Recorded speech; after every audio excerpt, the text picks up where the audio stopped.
Yeah, obviously we were chatting. We thought it'd be useful to kind of pick up the conversation that we had back end of last year. The videos that we put out received some good feedback. We thought a lot of people enjoyed them, and obviously some of the themes that we discussed suddenly change in relevance during this coronavirus period.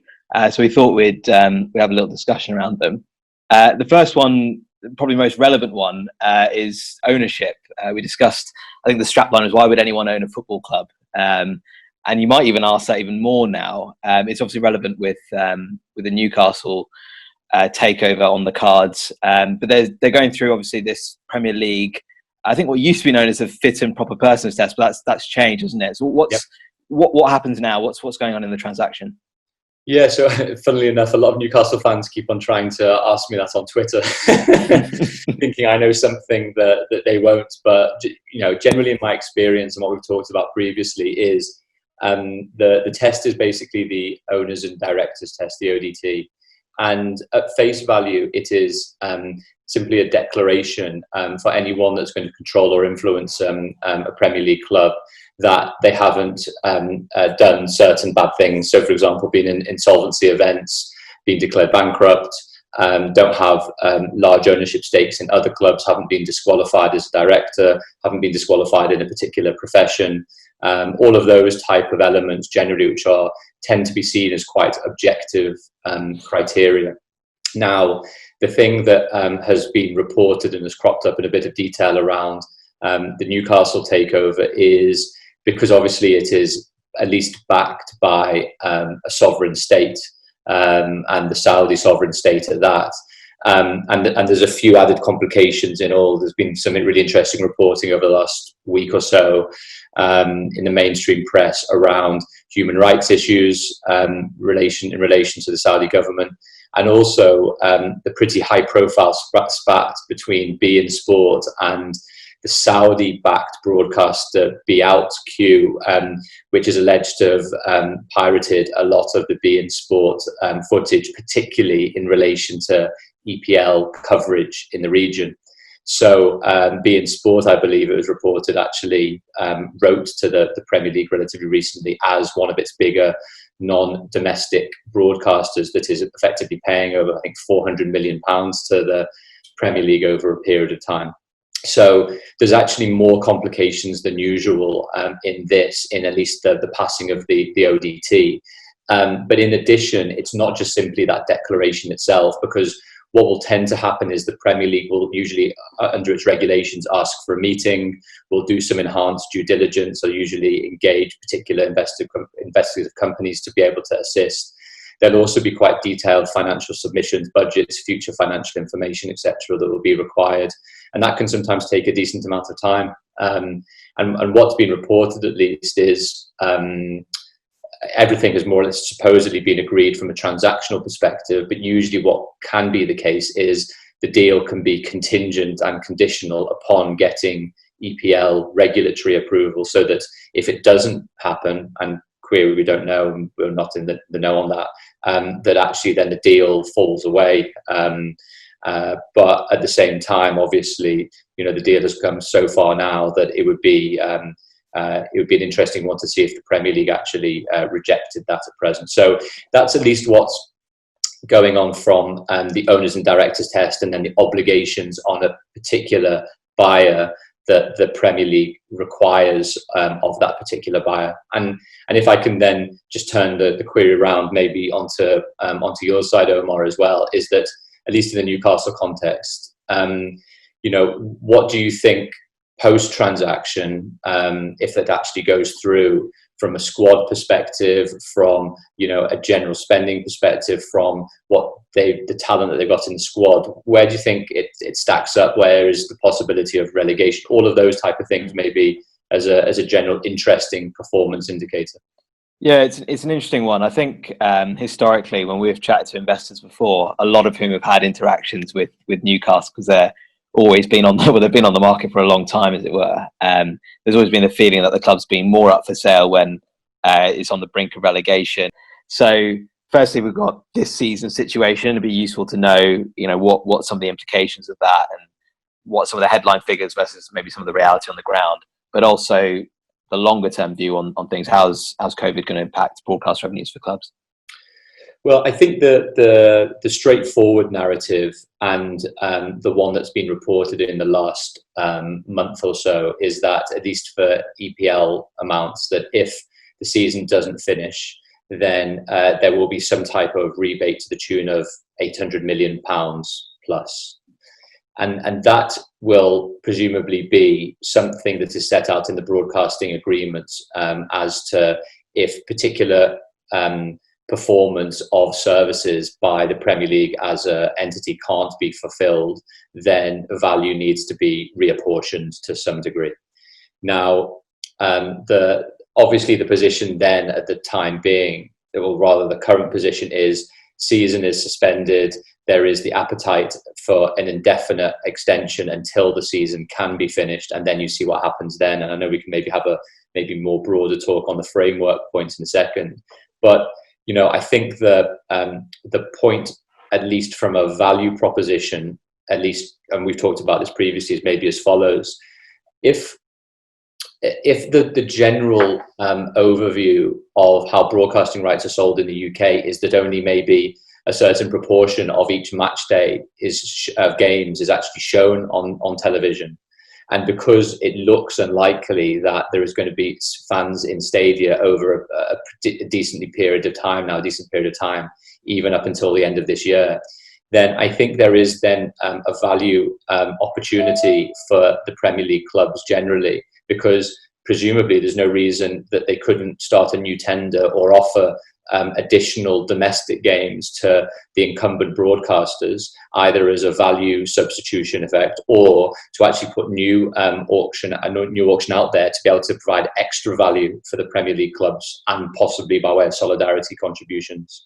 So you can definitely foresee a situation, at least I would have thought, that if, for example, there are, I think it was just over 90 games to go until the end of the season collectively in the Premier League, maybe only 30 or 35 were going to be shown on television. There's no reason why those over 60, I'm just putting figures out there, I'm not sure the exact numbers, couldn't that then be actually televised on a daily basis, for example. And obviously there would be huge worth and value in those additional games. So as much as I think the easy narrative is doomsday scenario in case the Premier League doesn't finish, I think if we assume at some point, hopefully, that the Premier League may be able to finish, then it actually becomes an interesting opportunity cost to try and see whether those additional games could be monetized and exploited for the benefit of the Premier League and then the wider leagues going down the football pyramid, really. Yeah, and then I guess looking forward as well, the Premier, we're obviously just at the start of a Premier League rights cycle. It'll be going to tender, I suspect, back end of the year. Normally it's about halfway through, isn't it, where the deals start coming in. It was interesting. I was looking at the figures for the Premier League rights between 2010 and 2013, which was sold just as the Great Recession was, kicking off. And actually, that was the only time where Premier League rights really flatlined. They didn't go down, interestingly. They kind of flatlined, and I suppose broadcasters at the time didn't really know the impact that the recession would have. But then it skyrocketed again from 2013, which I'm not sure, again, a lot of people were predicting. And there's so many dynamics here going on with broadcast rights value. I think the feeling is that there's been a bit of a maxing out, and we discussed this last time in the videos of the Premier League rights, but the overseas rights will grow. The big unknown, I guess, is everyone's got an appetite for it at the moment. Everyone's got an appetite for sport. And if coronavirus is going to be affecting us beyond the current year into 2021, who knows, how long this will last, and the appetite for live sport, or certainly home entertainment, is going to grow. And I think the question then becomes, well, to what extent does a recession impact incomes and people's affordability for subscriptions? Maybe stuff goes on free to air. How much will advertisers be willing to pay? So it's a long-winded way of saying there's a lot of uncertainty. I think there are a few investors that we've spoken to kind of do feel that this appetite for, if anything, this kind of break is showing an appetite for sport. I'm sitting at home watching reruns of Cricket World Cup final and Headingley last year. There's been plenty of football World Cup rewinds. Like everyone wants to watch it. So I think that's part of the bet that owners have at the moment. You're not watching Istanbul on repeat? No, not yet. Not yet.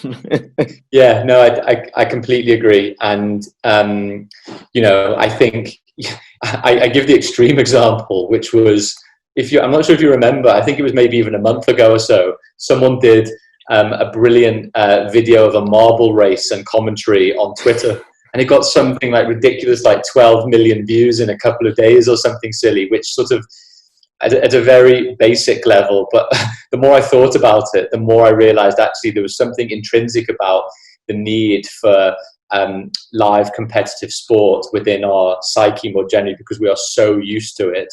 And it's so ingrained within so many of the structures, the daily routines and structures of our lives as a whole, which then sort of, I guess, leads on to the next question, which I had, which is, dependent then on who effectively can bring their competition back online as quickly as possible. Does that give particular advantages, first mover advantages? Does it actually mean that those leagues, we're talking about Germany, for example, and certain Scandinavian leagues, does that give them any benefit of first mover principle, any extra value that they can provide to the wider markets? Is there any other thoughts you had there at all? Yeah, it'll be like, coming from my economics background, this is kind of what we describe as when people look back and look at the data of how everything changed, like a natural experiment of what's happened. And I think the Bundesliga one, from a kind of sports rights perspective, will be one of those where clearly, the first live football that we see back on our televisions, I think a lot of people are going to see. I think someone was joking that Paderborn versus Dusseldorf is suddenly going to be kind of the hottest property in town. But I'm genuinely curious. Are football fans who've never really taken an interest in the Bundesliga really going to start taking a proper interest in it now, or is it actually the connection with the clubs that you have and the that emotional support that you have for Newcastle or City or whoever? That means more, and I think this will be a really good test of it, and it'll be a really good opportunity for owners, for broadcasters, for leagues to really understand their fans. Because historically, if you're valuing media rights, what you'll do is maybe you'll do surveys, you'll try and understand the fans, you'll try and understand the kind of passion that fans associate within any given game, and therefore their willingness to watch games, and that will all go into the wash in terms of how much sponsors will be willing to pay and how much broadcasters will pay and so on. This will give a really good test to that. Like, is football in of itself the thing that attracts fans, or is it actually the narratives and the storylines that you're already associated with? A big chunk of Premier League fans don't have subscriptions to BT Sport, which currently show the Bundesliga. And therefore wouldn't have, they might have seen the league table and seen that it's quite a competitive title race, but not really kind of engaged with it on a week-to-week basis. So I don't know, to be honest. And I don't even know how I'll respond. I'm not somebody who watches Bundesliga week in, week out. So I think it will be fascinating as an experiment. And I think if I was a broadcaster like Sky, I'd be really interested to watch those viewing figures and see, to what extent is a scarcity of sport driving the value, or is it actually we just love the soap opera of the individual narratives that we watch? But I wonder also, I was giving this a bit of thought as well, and just going off tangent a tiny bit, but I think in a way, when everyone's at home at the moment, the consumption habits of people, maybe when they're sitting down in the evenings, has been Netflix, Amazon, Disney Plus, etc. And that's almost the attention span, which is on demand, premium content, but isn't that live, unexpected, not sure what's going to happen at a particular time moment. And in a way, those documentaries that you talked about and everything else, that's the in-between, but which is reliving the memory that you already had about what the unexpected actually was. And so I'm fascinated again on that point, which is whether actually live sport, whatever it is, becomes very front and center because it is such a differentiator from what is currently available, or whether actually what's currently available equalizes, because again, it might well be exactly as you said, that some people just in the end aren't that fussed about Bundesliga and aren't that fussed about a Scandinavian league? Or will it be the opposite, that actually it is so novel and new and scarce that you'll create a whole new audience of viewers at different times? Yeah, you're absolutely right. And I think, as I say, if I was a broadcaster right now, I'd be wanting to collect all kinds of data on viewing habits, because you're never going to get an opportunity like this to understand what really drives viewer behaviour. The other thing, I mean, just going back to the Premier League, on the season ending, there's so many kind of rumours abound. I think one of the interesting cases at the moment, I think one of the cases that really illustrates the challenge that the Premier League has, is the case of Man United and Chelsea. So if anyone's checked the league table as it ended, Chelsea are 3 points ahead of Man United. Chelsea are fourth, Man United are fifth. So, in theory, Chelsea in the Champions League places, United notwithstanding everything that's going on with City. Now 3 points would be a reasonable gap, and if you go on points per game or whatever, and you say let's end the season now, you would put Chelsea in the Champions League next season. But the big issue associated with it is that Man United have played Liverpool and City twice, the two teams in the league that have been kind of racking up the points, and Chelsea have played neither. And actually, if you look at our projection models, which look at the rest of the games remaining and the quality of the teams involved, we actually project Man United by a slither just to pip Chelsea to the top four if the season were to restart now. Again, it's highly assumptive based. A huge amount of things would have changed in the kind of 2-3 months that we'd have off. But United could very fairly go, well, actually, if you look at the games remaining, we had just as good a chance of Chelsea finishing in the top four. And that's one of the big challenges. There's been some discussion of neutral venues and or behind closed doors. We wrote a blog about this yesterday. A team like Norwich would be massively disadvantaged if we were to play at neutral venues, for example, because they've got a number of home games against teams towards the bottom end of the league. And those are the games where you really need your home advantage. They're literal 6 pointers. They cause huge swings. And you need to be able to maximise your home advantage in those games. So unenviable position for leagues at the moment. I know UEFA have given some guidance on it, but the guidance is almost a little bit like, do it as fairly as you can, basically. Well, and also the other bit on that is, they've said it needs to be open, proportionate, transparent as the selection mechanism for games for next season. I also wonder whether, as a result, there might almost be, I don't even know how it even work, some type of playoff system to be able to actually, in the end, for Champions League places, where it wasn't mathematically possible to be able to then put some type of playoff mechanism in place to be able to qualify. But again, it's just, why would Man City then go into a playoff mechanism when they are effectively second by a bit of distance, or Leicester, for example, having their best season or otherwise? So, if seasons end now, it seems, at least one thing seems to be the case, is that it doesn't appear that UEFA wants the qualifying criteria to be whoever finished the season in which position last season. It seems to be it's going to be based on sporting merit for this season, but it still doesn't necessarily make it a straightforward proposition as whoever is in those qualifying positions is going to then automatically finalize or get into those positions if, for example, things don't necessarily work out before the end of the season. And speaking of broadcast money, it's interesting that guidance from UEFA that's this season.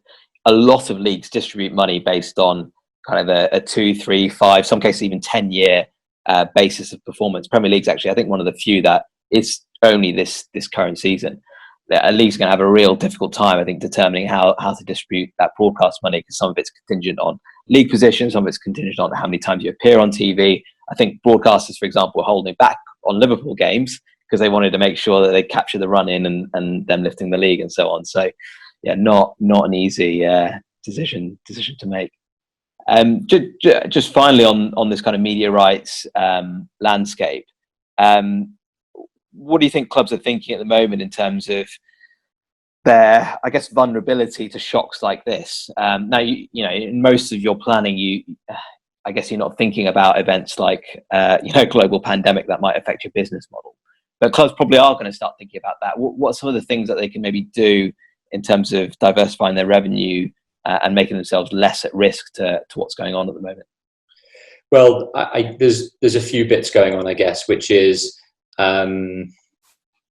it's the type of things that the clubs are going to have competitive advantage over from each other. So those individual commercial deals, if it's apparel, if it's front of shirt, if it's commercial and corporate, and it's effectively trying to rein in their cost base. So you can see what's been reported over the last few weeks across lots of even Premier League clubs, where clubs are asking for wage reductions over a particular period of time, on deferrals over certain periods, depending on what the amounts might be, or otherwise making those deferrals or reductions contingent on certain success as well over the next couple of months.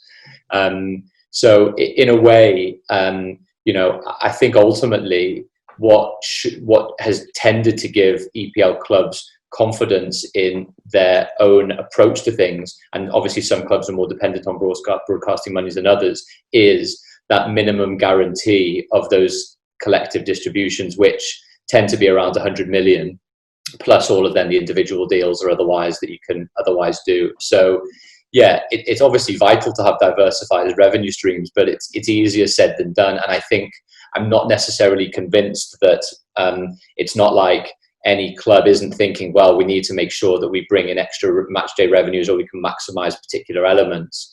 I actually think, and it's maybe something we're going to talk about on agents and recruitment side, is that some clubs are sometimes more dependent on being recipients of large transfer inflows in the basis for maybe breaking even, or for at least not making significant losses. And in a way, it is, how do we enable us to be able to compete effectively in the Premier League, and maybe having to spend a large proportion of our revenues on wages, whilst at the same time understanding the market, that if a very good offer comes in for one of our top players, that we can really then reinvest in the squad accordingly, then maybe that's something good. And I think then the point which you'll obviously be much more qualified than me on, which is what then happens to a market constrained by COVID, and constrained by the possible, at least moral and PR issues around suddenly spending huge amounts of money in a time where people are losing their jobs and, unfortunately, God forbid, losing their lives. Yeah, absolutely. Yeah, it's the clubs are going to have to weigh up a number of things, I guess, on going forward, and I guess be really clear on the strategy on the different aspects of running the clubs, whether it's their player trading, whether it's their match day commercial, how they just the overall sporting success that they have. So yeah, as tough a time as any to be a football club, but and to own a football club, which we've spoken about. But it'll be interesting to see how things develop. So Omar, we've talked about ownership and particular takeovers, and whether it's been a good or bad time to buy or sell a club, and then we've talked about obviously one of the main areas for value of ownership groups, which can be obviously media rights, and how that's playing out at the moment now. If in turn then we turn in a way to recruitment, players and agents as one obviously big area as well. I'd just be fascinated to hear from your experience and what you're seeing and what you're thinking about how, first, I guess, how the market is looking at the moment. And I guess a wider point that we've discussed is, will clubs be thinking long and hard about spending large sums from a moral perspective, bearing in mind the wider economic climate and the wider sensitivities around COVID right now? Yeah, it still amazes me that newspapers are publishing pieces around players going for 50 million euros or whatever. And I'm sure a lot of that is kind of paper talk as opposed to clubs discussing that, because certainly all the conversations that we've had with clubs is very much a modest view on how player trading is going to go over the summer.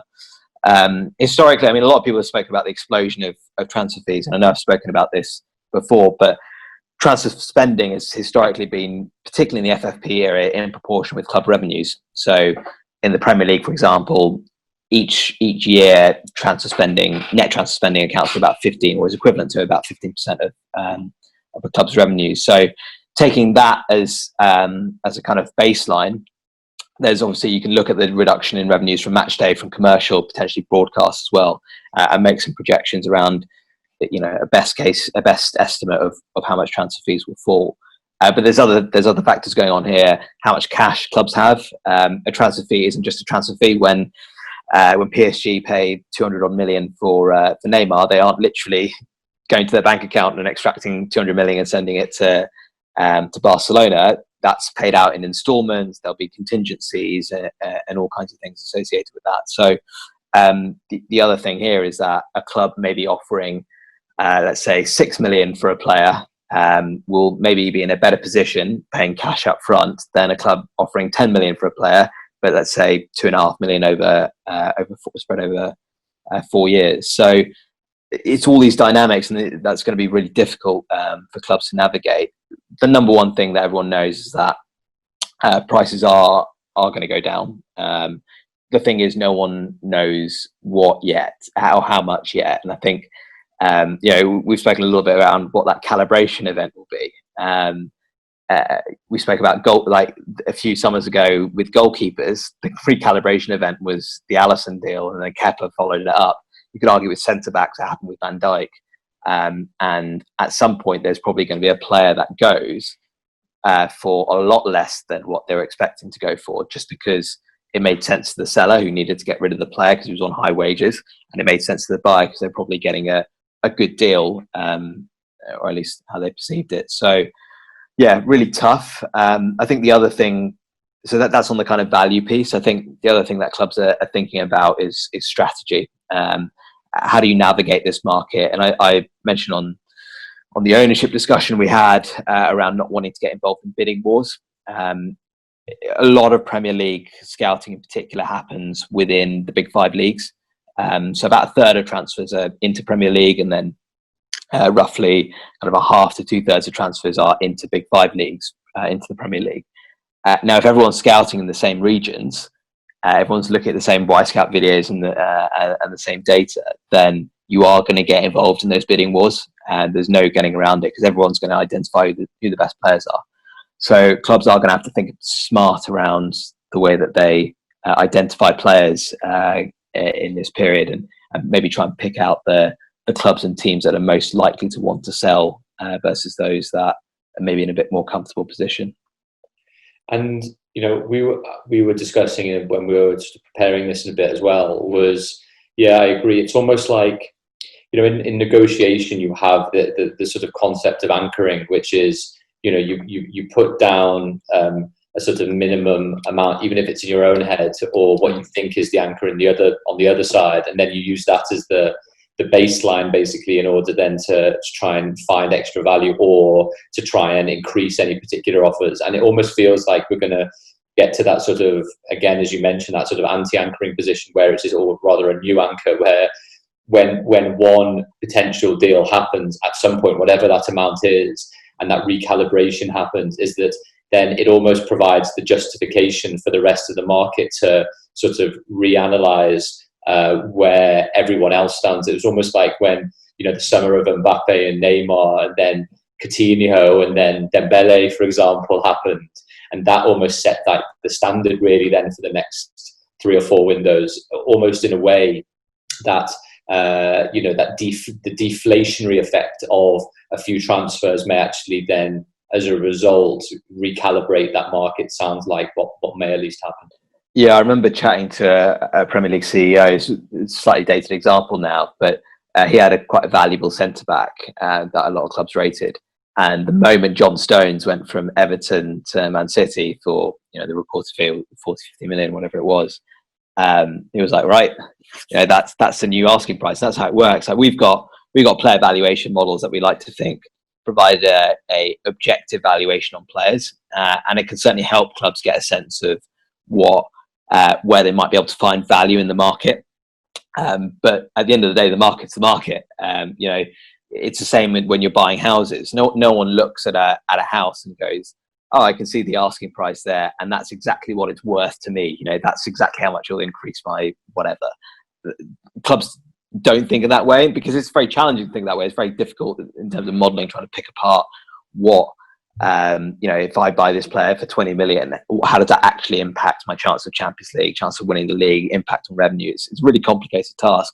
But I do think clubs are going to have to think about that a bit more now. It's going to be a lot more about worth rather than market value, because each decision is going to have to be kind of taken with a lot of consideration about the long-term consequences. You can't sign a bad player now and have them on a 5-year deal, paying them 100k a week. That's just not doable. So it's kind of a reversion to earlier times. What's the situation? I guess out of contract players are going to be really attractive in this new market. How might they position themselves? How might deals get done on free players? And obviously, there's this whole confusion as well around if the season does start and go into July, that famous 30th June cutoff date. How does that come into it?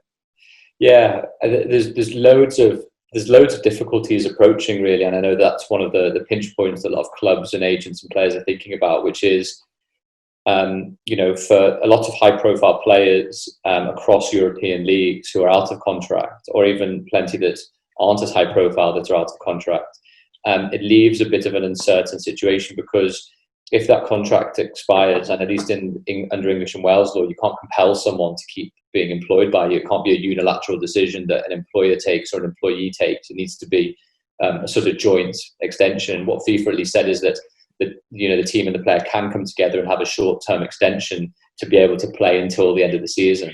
The query is then whether those players will want to do that for lots of different reasons, for injury reasons, for insurance reasons, for tons of different things. And it may also be that they've already signed a pre-contract but don't want to tell anyone about where they're going, and that club may not want them to sign an extension until the end of the year, because obviously it heightens that particular risk.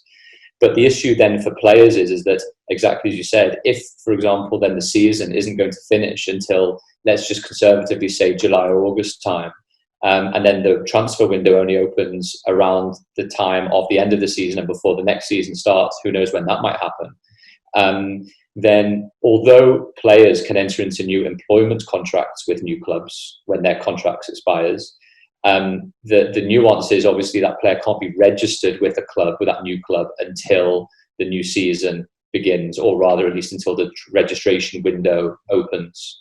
Which means that from an incentives perspective, out of thought, and we can maybe think about this for another piece as well, to be fair, is what is the incentive of many clubs who will still have maybe a quarter of their season left to try and be putting on their financial accounts and balance sheets or otherwise new expenses, or rather profit loss, new expenses from new player wages, even if it is on a free transfer, if they can't play those players for 2 or 3 months more time really. So my query there is where the incentives lie. Yes, free transfers are going to be very attractive in a time of financial prudence, but the shorter term point may well be that some clubs will have to take possibly a 3 to 4 month hit on a player that they may be able to train, but they won't be able to actually play at all, and that becomes then some of the, I think, tricky elements.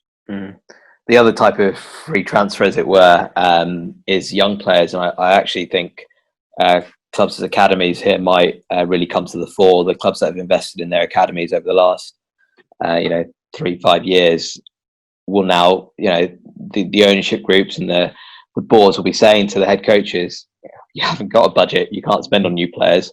Look, we've got these great players that we've been investing millions in, but that's a transfer fee associated with your academy, right? The investment that you make in it, they have the potential, and some of them are going to one day be as good as these superstar players. So, why don't you put some time and money into them? So, I certainly, from a kind of club sustainability point of view, you'd hope that the ones that have invested in their academies will benefit from it.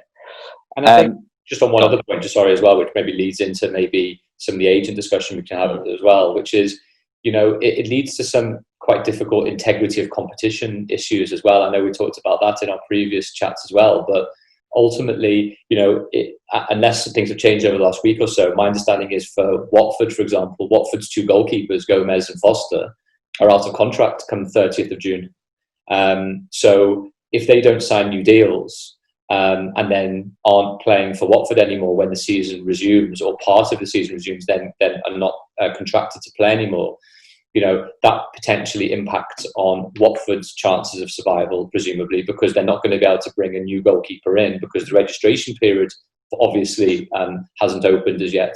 So again, it in some instances, I presume, potentially puts players in quite a strong negotiation position and their agents in a strong negotiation position if a high-profile player like William, Lallana, Vertonghen, for example, I think at Spurs, Foster and Gomez, for example, in real key positions, it possibly changes the negotiation tactic and dynamic to a degree. And to see how that plays out, I think, is not a straightforward one either.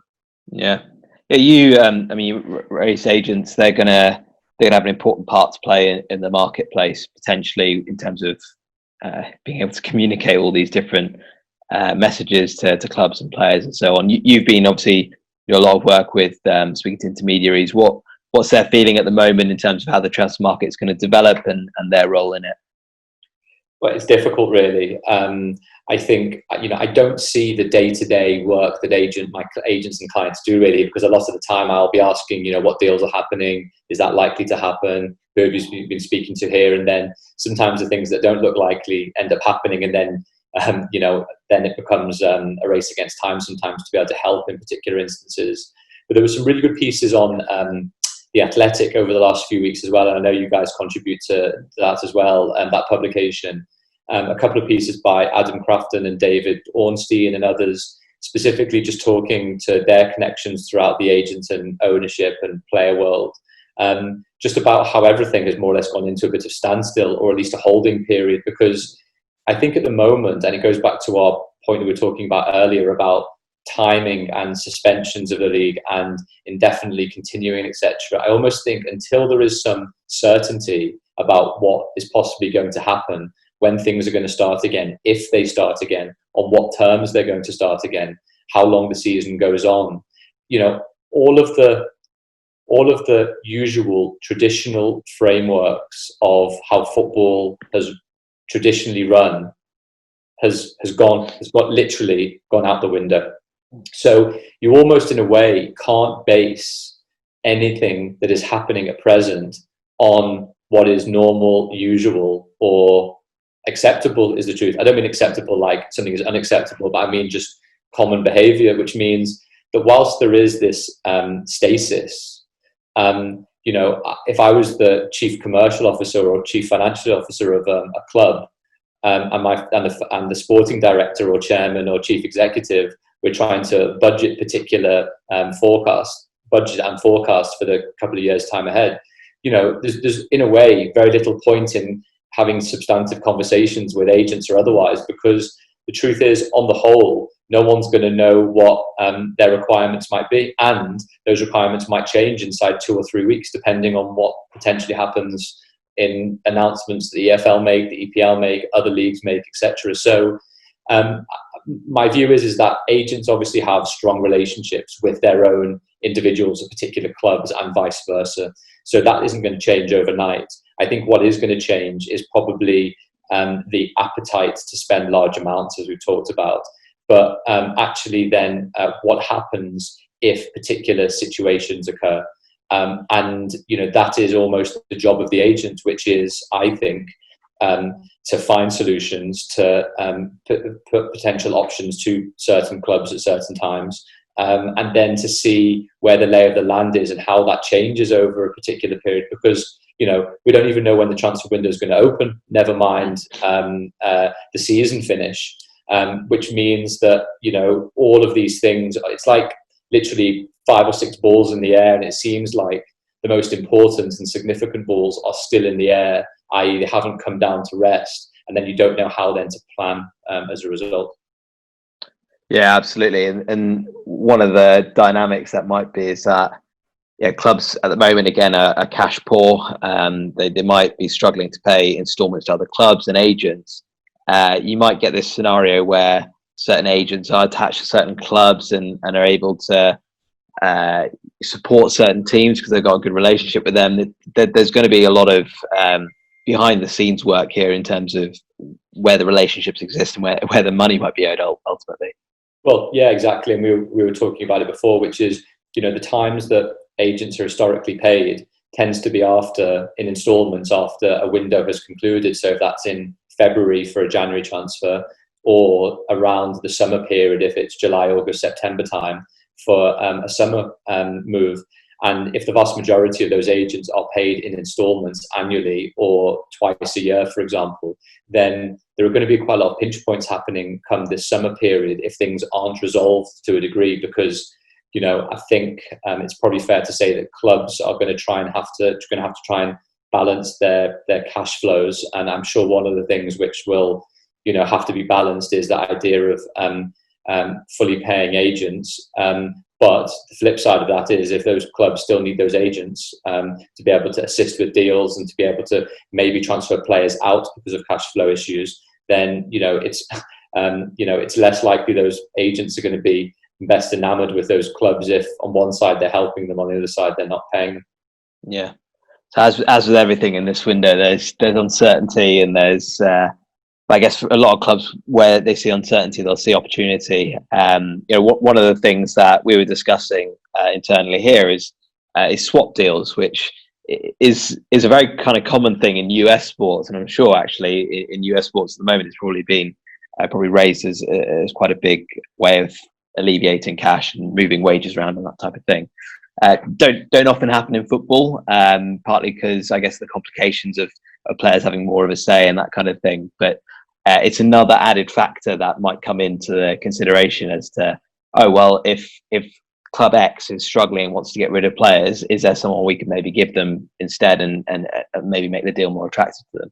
Out of interest, the swap deal in football, it doesn't really exist, does it? It's kind of two separate transactions.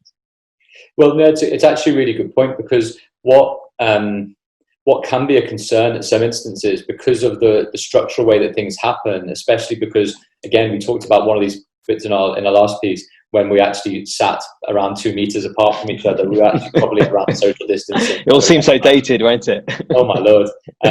Was the idea of Salon clauses. So the question effectively would be is if swaps actually happen for the same relative value, if that's what it was, how would a sell-on clause impact on that? If there is a like-for-like swap at a particular value, would then an independent valuation have to take place as to what the value of that player swap actually was, and then for that club to effectively still pay what the sell-on would have been had it been a standalone deal? So, it's all of those type of things which aren't straightforward to consider. Yeah, absolutely. Well, if they need an independent valuation, they know where to come to. Oh, seamless. All right. Well, cheers, Daniel. Interesting chat as ever. And yeah, I guess we'll catch up in a few weeks to see how all this is unfolding. For sure. Thanks for your time, Paul.